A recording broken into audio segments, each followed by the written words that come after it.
vient parler vélo, même pendant la trêve hivernale, même quand le vélo s'est arrêté, on parle vélo, on parle cyclisme. Le coup tordu est le podcast qui ne s'arrête à jamais. Le coup tordu, c'est le podcast des passionnés. Pour les passionnés, je vous retrouve en solo pour un 390e épisode. On va parler de Side Limit dans cet épisode et je vais vous expliquer comment vous constituer votre propre équipe sur Side Limit, une véritable équipe de tueurs pour moins de $8. Voilà, 8 coureurs et en tout et pour tout, un budget global des 8 coureurs, $8. C'est-à-dire tout cumulé, ça vous coûtera $8 et vous aurez une équipe ultra compétitive sur Side Limit. Donc je vais vous expliquer tout ça dans cet épisode. Je vais également revenir un petit peu sur l'actualité vélo et vous expliquer ce qui va se passer un petit peu dans les jours et dans les semaines qui viennent dans le coup tordu. Donc je suis en solo pour cet épisode que j'enregistre le mardi 21 octobre 2025. Ça y est, les courses sont arrêtées. Donc ce jeudi, vous allez on va découvrir tous ensemble la présentation du Tour de France 2026. Alors je sais pas encore si immédiatement derrière on va vous faire un épisode avec Thibaut et Enzo. Je sais pas encore, ou si va falloir attendre quelques jours que j'arrive à choper la Tib et Phoenix pour qu'on vous fasse cet épisode consacré au parcours du Tour de France 2026. Donc voilà, ça c'est l'interrogation. Mais si on vous le fait pas ce jeudi soir, on vous le fera bien évidemment très très rapidement. Semaine prochaine, donc semaine du 27 octobre, il y aura pas de podcast. Voilà, il y aura une mini pause d'une semaine et juste derrière, on va empiler, on va attaquer la grande période des interviews. Voilà, une période. Voilà, c'est la période qu'on préfère avec Thibaut et Enzo. Ça nous permet de retrouver des coureurs, des acteurs du cyclisme.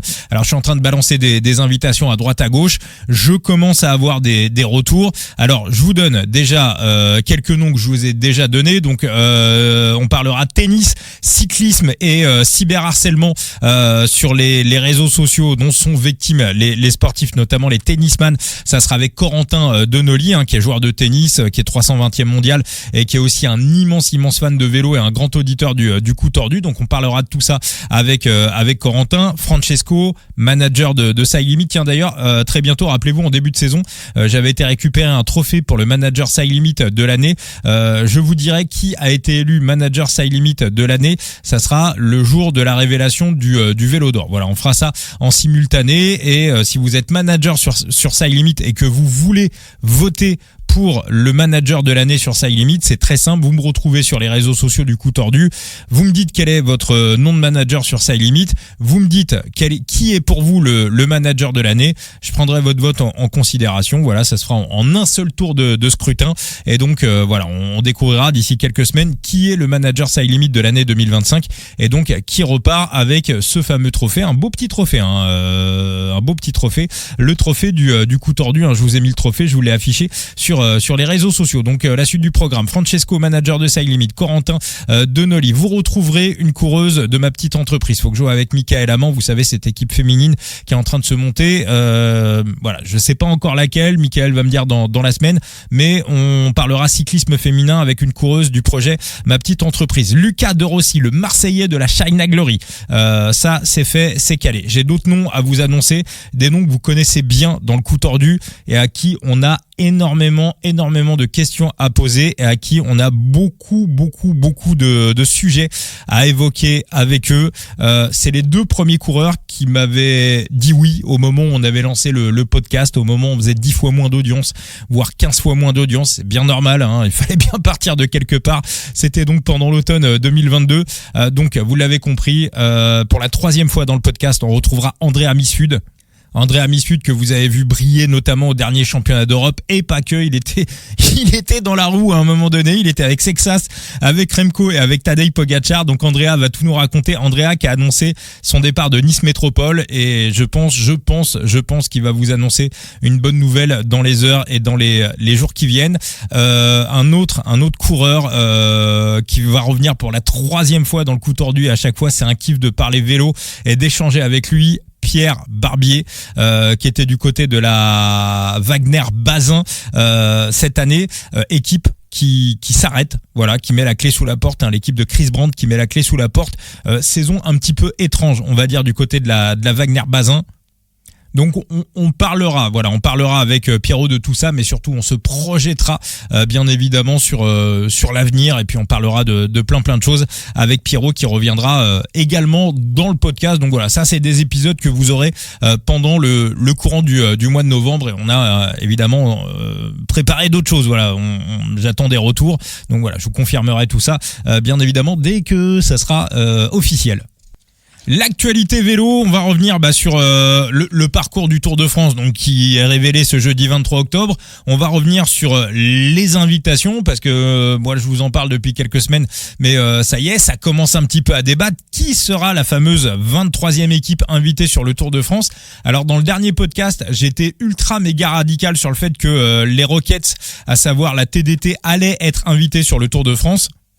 Plus j'y pense, et Samuel le Ratagaz, qui je fais un gros big up, qui est venu me voir sur les réseaux sociaux et qui m'a dit bon écoute, je suis pas si sûr que ça, et c'est vrai qu'il m'a mis une graine dans la tête et j'arrête pas d'y réfléchir. Alors c'est vrai que Nicolas Fritsch également soulignait un truc hyper important sur les réseaux sociaux, que après tout ASO n'est pas obligé d'accréditer 2 équipes sur le Tour de France. Le Tour de France peut se faire à 22 équipes. Voilà, ils sont pas obligés d'amener une 23e équipe. Donc à partir de là, ça laisse une flottabilité, parce que c'est vrai que voilà, Samuel parlait de la Caraoura, je vous en avais parlé aussi. C'est vrai qu'ils sont plus ou moins pris dans l'histoire de dopage qui a directement été retombé sur Miguel Angel Lopez. Donc je sais pas. Voilà, je suis assez mitigé de ce côté-là. On en parlait avec Samuel aussi en privé. L'équipe japonaise, la team Yukio, franchement, alors ils sont 32e UCI, mais avec 33e même, mais ils ont encore une course qui va se disputer au mois de novembre. Ils ont que 16 points de retard sur l'équipe qui est devant eux, qui est une équipe tchèque, la TT. Donc ils vont passer devant, donc ils vont se retrouver 32e au classement UCI, et sachant qu'il y a la fusion entre Inter et Lotto, et qu'il y a la disparition d'Arkea, ils vont se retrouver 30e UCI. C'est une équipe qui a notamment relancé la carrière de Giovanni Carboni, qui depuis s'est fait prendre par la patrouille.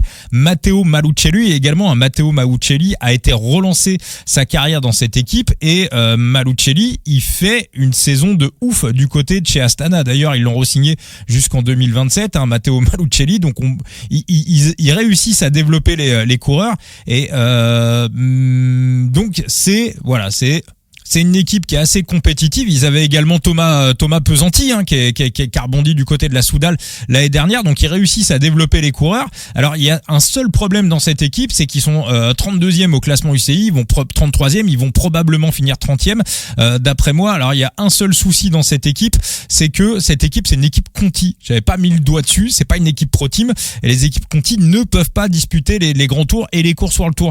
Alors est-ce que pendant l'hiver, en passant Pro Team, ils pourraient éventuellement postuler pour le Tour de France?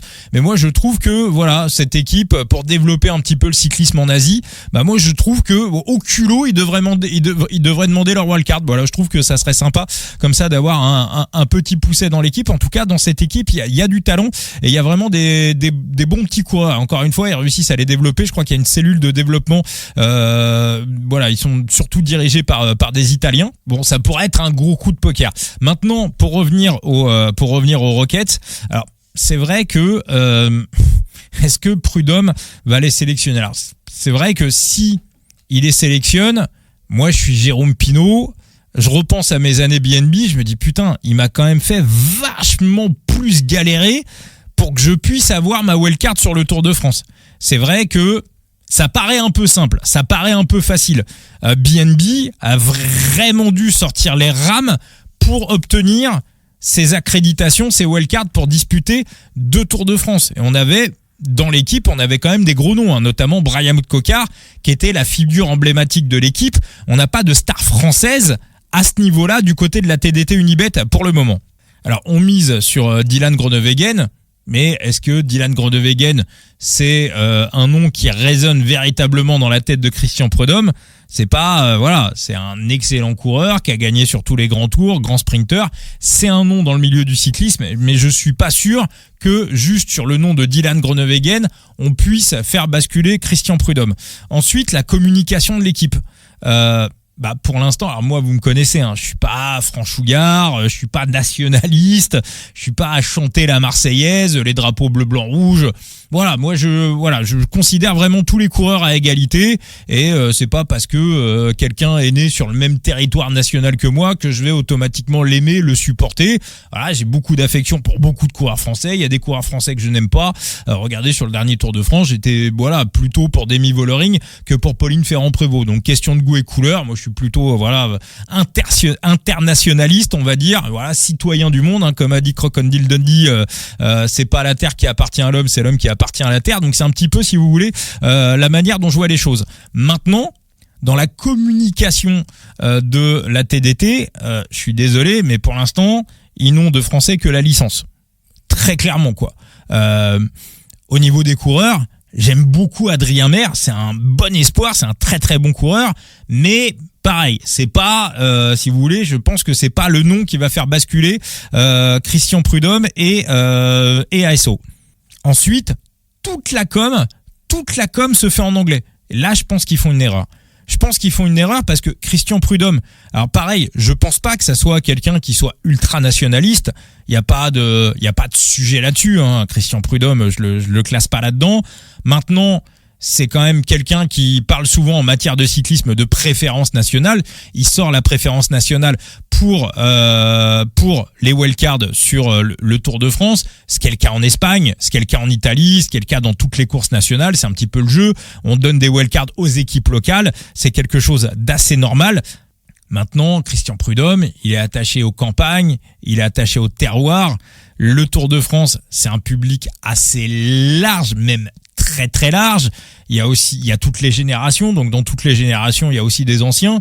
Donc leur parler d'un YouTuber qui a monté une équipe de là ça va perdre des gens. Donc moi je pense, si vous voulez, que pour l'instant la TDT en fait, faudrait que ça sente un petit peu plus le pinard, le camembert et le saucisson. Et pour l'instant, c'est pas le cas. On bascule sur l'autre sujet d'actualité, c'est Benoît Cosnefroy, qui prend la direction de UAE à la surprise générale. Alors ça, je vous avoue que je l'avais pas du tout vu arriver. Alors déjà, clairement, premier point, c'est un camouflet pour la Cofidis. Parce que ça faisait des mois et des mois qu'il était annoncé du côté de la Cofidis. Ça aurait été une véritable recrue de choix et de talent pour la Cof. Il aurait été leader sur énormément de courses. On aurait pu reconstruire autour de lui. Il prend la direction du UAE. Alors, est-ce que c'est l'aspect financier qui a fait basculer les choses ? Je pense pas que ça a été le seul argument, mais en même temps, il a 30 ans et si on lui propose un gros salaire, je vois pas pourquoi il le refuserait. Donc ceux qui s'offusquent de ça, écoutez, moi je vais plutôt du côté de Benoît Cosnefroy. C'est un coureur honnête qui a une belle carrière. Il a 30 ans, s'il a envie de fructifier un petit peu son salaire, avoir un challenge sportif et avoir quelques ronds en plus à la fin du mois, moi je le comprends totalement. Alors maintenant, quel est le move du côté des UAE ? Moi je pense que du côté de Gianetti et du côté de Martin Fernandez, on vient se faire un petit peu, si vous voulez, une opération main propre. C'est un petit peu ce qu'on vient acheter avec Benoît Cosnefroy. On a eu quelques retours, notamment sur le dernier Tour de France, où à l'arrière du peloton, et notamment au niveau des voitures des UAE, ça se passait pas très très bien avec le public. Il y avait plutôt une sorte de conspuation, et c'est un petit peu ce qu'on voit historiquement quand on se retrouve avec un coureur qui est surdominant. Merckx a vécu ça, Froome a vécu ça, en plus après les années Armstrong. Donc forcément, quand un mec est ultra méga dominant, il y a de la suspicion. Sur les retours directs, indirects que j'ai eu, on l'a pas très très bien vécu du côté des UAE. C'est peut-être même aussi pour ça qu'on aurait demandé un petit peu à Tadej de ralentir à un moment donné, en plus de son genou qui était plus ou moins en vrac. C'est les deux cumulés qui ont fait qu'on n'a pas vu un Tadej surdominant sur le dernier tiers du Tour de France. Donc Benoît Cosnefroy, on sait qu'on a affaire à un mec qui est au-dessus de tout soupçon. Voilà, Benoît Cosnefroy, il y a absolument pas de sujet là-dessus. Alors ce qui va être hyper intéressant maintenant, ce qui va être ultra intéressant, c'est de voir quelle va être la progression de Benoît Cosnefroy à l'eau plate du côté des UAE. Si à 30 piges, ils réussissent sachant qu'en plus il était déjà dans une belle cellule performance. Bon, il a été blessé toute l'année. En plus, il a été blessé une grande partie de l'année 2024. Mais la cellule performance de Decathlon est déjà très compétente. Donc là, on bascule sur une autre équipe qui a une formule, qui a une cellule de performance qui est ultra compétente. Donc on va voir quel va être le niveau de Benoît Cosnefroy tout au long de l'année. Si jamais il se met à véritablement surperfer comme tous les mecs des UAE et à reprendre des pourcentages, bah là clairement du côté des UAE, on va réussir à faire fermer des bouches. Petite question également qu'on m'a posée pas mal ces derniers temps. Voilà, j'y réponds. Question perso. On m'a demandé qu'était devenu le projet dans la tête d'un parieur. Alors rappelez-vous, il y a quelques semaines, j'avais lancé un deuxième podcast. On avait lancé un deuxième podcast avec Bebe, avec Benoît Tréanton. Alors voilà, où ça en est. Je vais faire un petit peu de promo pour l'ami Benoît. Je me suis retiré du projet. Voilà, après 2 épisodes, tout simplement pour une bonne et simple raison. Alors pas du tout d'embrouille avec Benoît. Je veux dire, Benoît, c'est, je pense, le mec avec qui je discute le plus. Depuis des mois et des mois, on doit s'envoyer des messages à peu près 15-20 fois par jour sur les réseaux sociaux. Donc on échange, on discute énormément avec Benoît. On a des projets communs, on a des idées communes. Il y a des choses qui vont se faire. Donc voilà, donc il y a pas de sujet là-dessus. C'est simplement moi, si vous voulez, au 2e épisode, je me suis rendu compte que ça me pétait les burnes de parler de foot en fait. J'ai eu un burn-out du foot il y a quelques années et j'ai plus du tout la flamme pour ce sport. Voilà, je suis bien dans le vélo et faut pas forcer les choses. En revanche, Benoît a donc continué de son côté, donc sur sa chaîne, ancienne chaîne Parier Gagnant, qui s'appelle Parier Intelligent. Il sort des vidéos, des analyses tous les 3-4 jours. Donc vraiment allez faire un tour, c'est hyper bien réfléchi, hyper bien foutu. Donc voilà, ça se passe uniquement, alors c'est pas sur les plateformes de podcast, ça se passe uniquement sur sa chaîne YouTube. Donc Parier Gagnant, Parier Intelligent, vous allez retrouver Benoît et vous avez des previews pour les matchs de Ligue des Champions. Il fait vraiment la carte de tout ce qui est possible et inimaginable. Et voilà, c'est vraiment très très sympa. En plus ça monte, donc continuez à allez vous abonner à la chaîne de Bebe, la chaîne de Benoît, allez mater tout ça parce que tout simplement Benoît, voilà, en matière de paris sportifs, c'est le GOAT, il fait partie des GOAT et il vous prépare plein de choses pour 2026. Donc voilà, vous allez si vous êtes dans les paris sportifs, voilà, Benoît Tréanton, c'est le mec à suivre, c'est vraiment le mec à écouter. S'il n'en doit rester qu'un, alors Benoît Tréanton. Bon les amis, on part sur donc notre épisode consacré aux coureurs de Side Limit, une équipe, je vous donne une équipe de 8 coureurs et en tout et pour tout, vous en aurez pour moins de 8 dollars. Alors on en parlait avec Francesco l'autre jour, il en parlait dans le Discord de Side Limit. Francesco que vous retrouverez très très bientôt dans le coup tordu, et il a entièrement raison. Alors rapidement, pour ceux qui connaissent pas Side Limit, c'est un jeu de fantasy où on joue avec ses propres coureurs, avec ses propres cartes, avec ses propres NFT en fonction des performances réelles des coureurs. On repart avec d'autres cartes et avec des récompenses. L'année dernière, j'avais fait un petit peu plus de 800 dollars de gains, 800 dollars tout pile sur Side Limit. Cette année, j'ai fait moins, j'ai fait 409 dollars de gains sur Side Limit. Après voilà, pour faire son bilan sur Side Limit, c'est assez simple. Vous regardez combien vous avez dans la bankroll au 1er janvier, vous regardez combien vous avez dans la bankroll dès que la saison s'arrête, et vous savez un petit peu votre bilan sur Side Limit avec les achats-ventes, quelle est votre balance. Et donc voilà, donc moi je suis à peu près sur un bilan de plus 140-150 dollars sur l'année sur Side Limit. Donc c'est un Benoît, voilà, Benoît alias BZH Forever, lui sur Side Limit, il a un bilan à plus de 1000 dollars sur l'année. Donc voilà, donc bravo Bebe. Donc comment se constituer une équipe sur Side Limit pour un prix, on va dire modique, mais avec des coureurs ultra méga performants. Et je vais vous expliquer tout simplement, et je vais rebondir sur ce que disait Francesco dans le Discord de Side Limit, c'est que les coureurs trentenaires, si vous voulez, sont véritablement valus. Pourquoi ? Parce que tout le monde a un petit peu la même stratégie sur Side Limit, si vous voulez. Tout le monde cherche à recruter du jeune. Et ce qui est assez rigolo, c'est que finalement, quand on est manager de Side Limit, on a un petit peu le même cheminement de pensée que les managers des vraies équipes. Aujourd'hui, la tendance dans le vélo, c'est quoi ?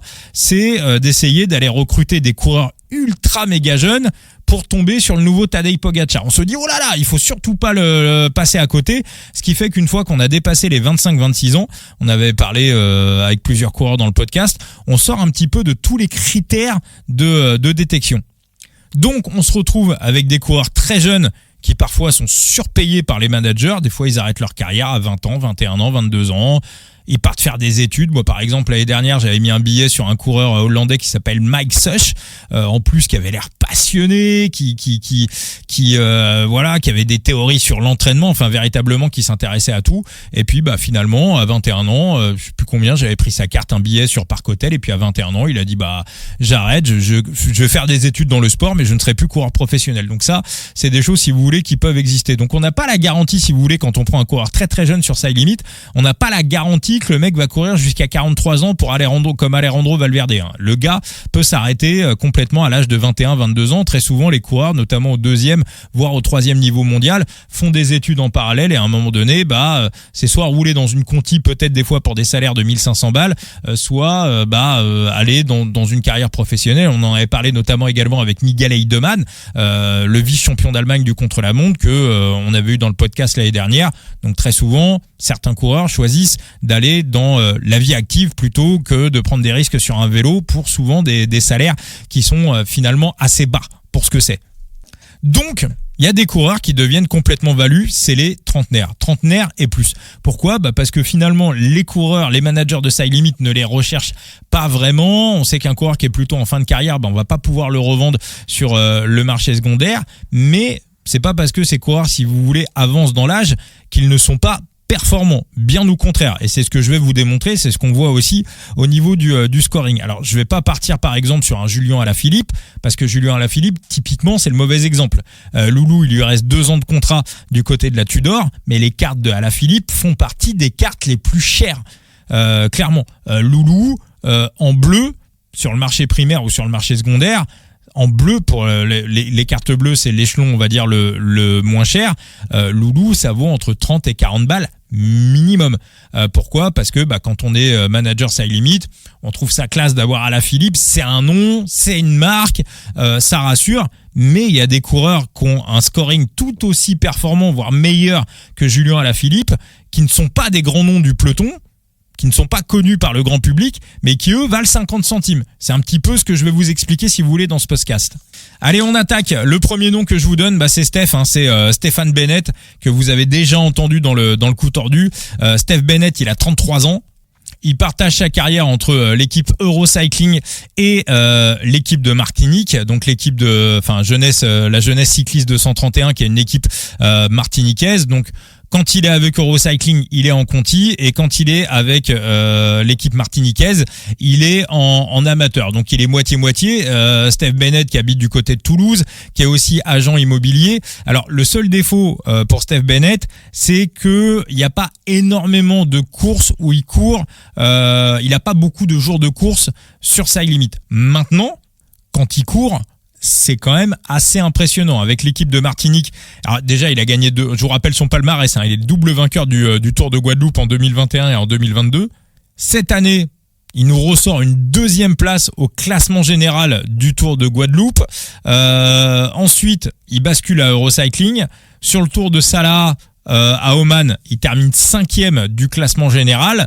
Il fait la Dauphar Classic où il termine 18e, il finit premier des Eurocycling. Et ensuite, il va sur une course au Brésil qui vient de terminer. Il remporte la 3e étape. Il fait un top 3 sur la 4e étape et il termine 4e au classement général.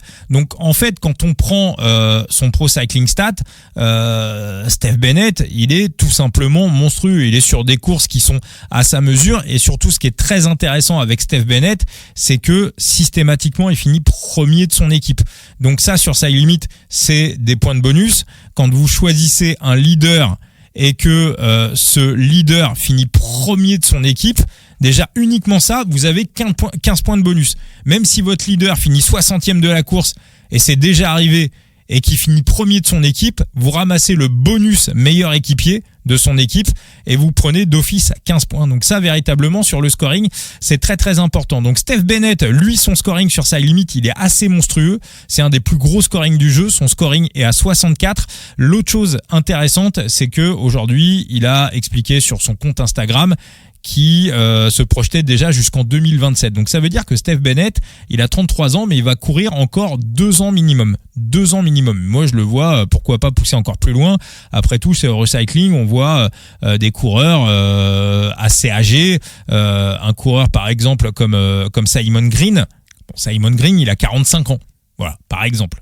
Donc Steph Bennett, le voir faire une carrière encore d'une petite dizaine d'années et rester performant, c'est complètement possible. Maintenant, on va parler tarot, on va parler tarifs.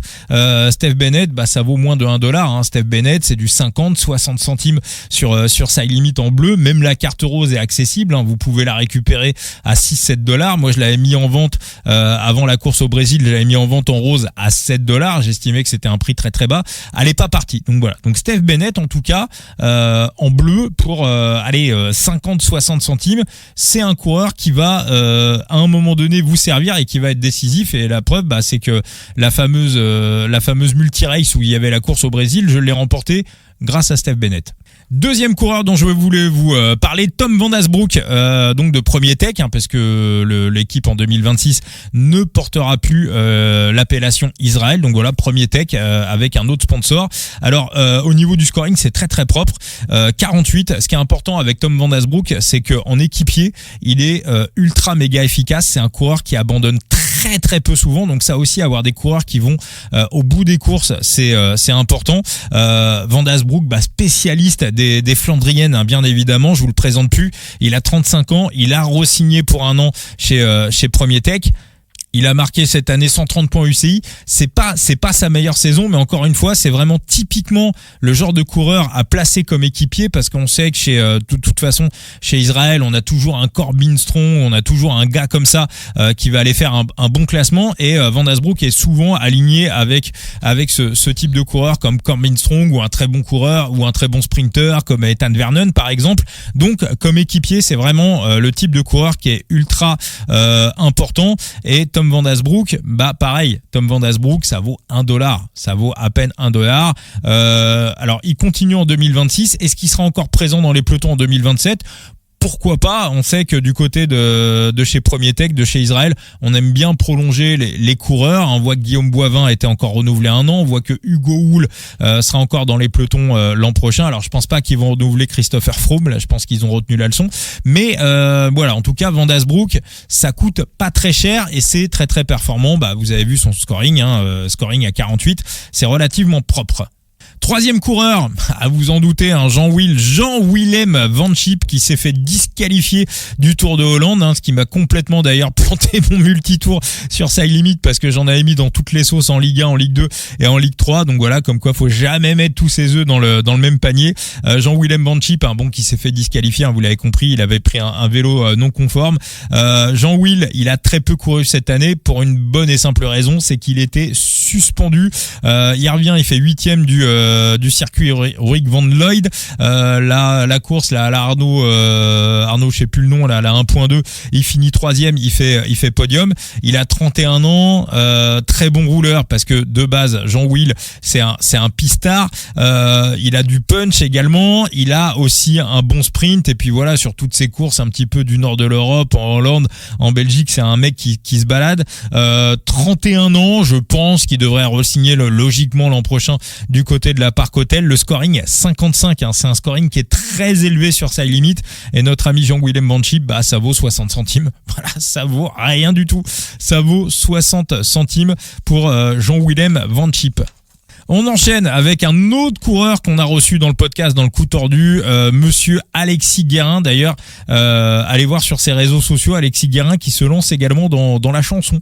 Voilà, il a une autre passion à côté du sport, c'est la musique. Donc voilà, il se lance dans la musique et il va vous proposer quelques projets. Donc allez l'encourager, notre ami Alexis Guérin. Alors Alexis Guérin, 33 ans, 209e coureur mondial cette année. En nombre de points UCI, il a battu son record. Il a fait sa meilleure saison.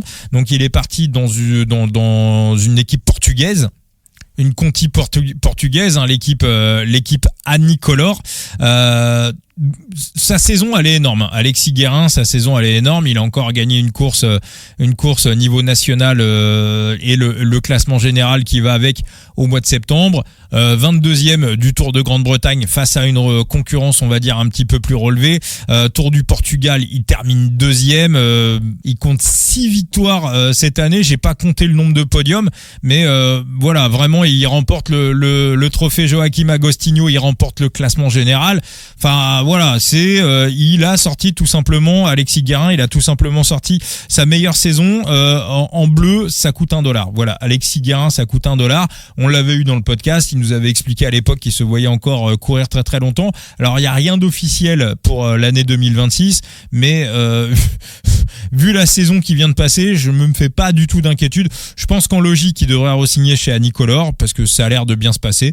Après, on n'est pas non plus à l'abri qu'il y ait une autre équipe qui lui offre un contrat. Donc voilà. Donc en tout cas, Alexis Guérin, ça coûte moins de $1 et c'est vraiment Benoît, lui, l'avait acheté BZH Forever. Benoît Tréanton, lui, l'avait acheté en jaune. Il lui a fait gagner aussi quelques multi-races et quelques multi-tours. Alexis Guérin, c'est solide de chez solide. On va filer en Chine, du côté de la China Glory. D'ailleurs, quand on recevra Lucas de Rossi, on aura pas mal de questions à lui poser sur ce coureur. Willie Smith, 32 ans. Willie Smith, ancien coureur de la Katusha, il avait couru à la Katusha en 2018 et en 2019, ça fait quelques années maintenant qu'il est du côté de la China Glory. Le scoring c'est 55, donc pareil, très très gros scoring pour Side Limit. Il a marqué 55 points UCI cette année, il est 557e mondial et il y a des résultats très intéressants. La dernière course par exemple, la course au Vietnam, il termine 4e du classement général. L'autre course au Vietnam qui a eu lieu juste avant, il fait 8e du classement général.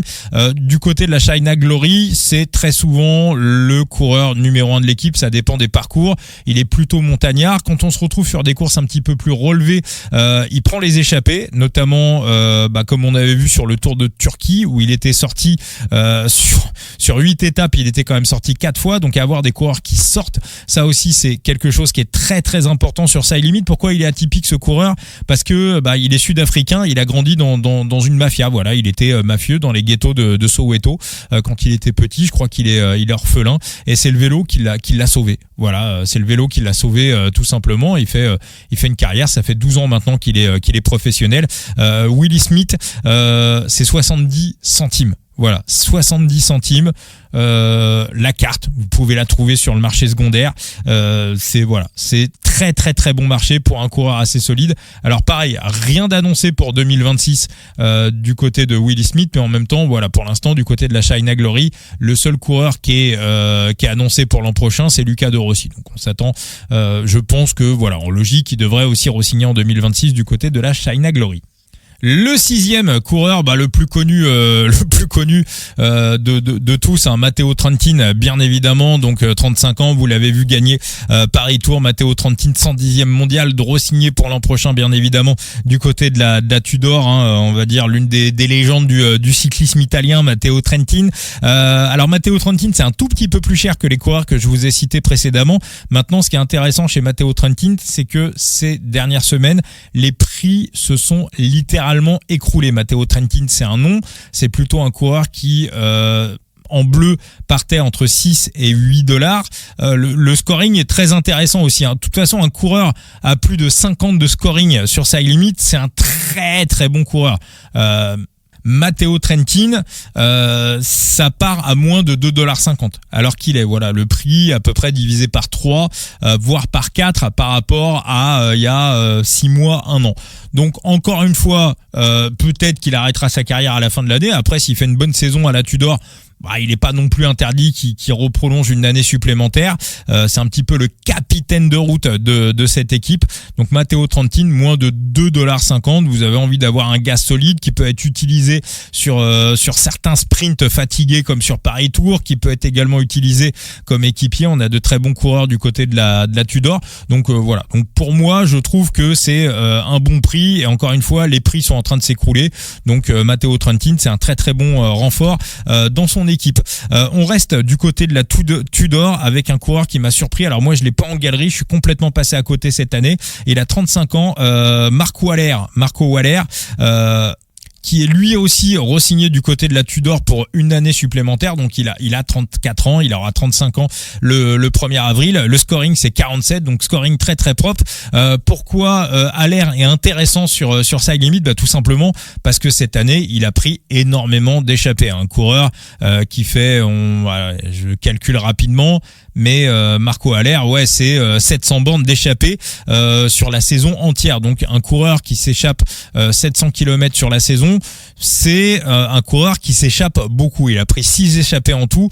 Pareil, Marco Allaire, au niveau du scoring, c'est très propre, et au niveau des prix, c'est assez bas. Tout simplement, voilà, ça part à moins de $1.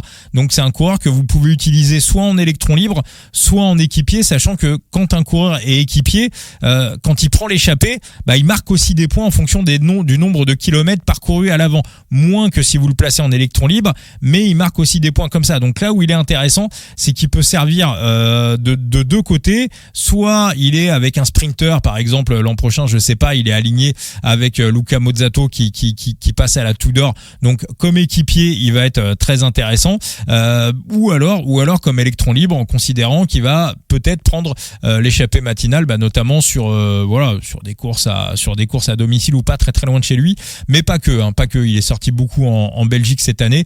Il est notamment sorti sur le Tour de Flandre, le Tour des Flandres, où il avait fait 214 km à l'avant. C'est un coureur cette année qui est pas mal sorti sur les Flandriennes. Donc voilà, donc ça c'est très peu cher, ça coûte rien du tout, et il est vraiment très très efficace. On va terminer sur le dernier coureur. Alors voilà, c'est le 8e coureur, le coureur optionnel. Lui c'est 50 centimes sûr et certain, il repart pour un an. Timothy Dupont, qui a réussi à nous sortir des podiums cette année. Le scoring de Timothy Dupont c'est 49, c'est un très très bon scoring. Donc lui je le vois plus comme coureur d'appoint, voilà, peut-être un cran en dessous des 7 que je vous ai donné, tout simplement parce que le poids des années commence à peser sur les épaules de Timothy Dupont. Il aura 39 ans la saison prochaine, mais ça reste un coureur efficace. S'il a prolongé l'aventure d'un an, c'est qu'il se le sent, et il vous rendra des services dans pas mal de circonstances.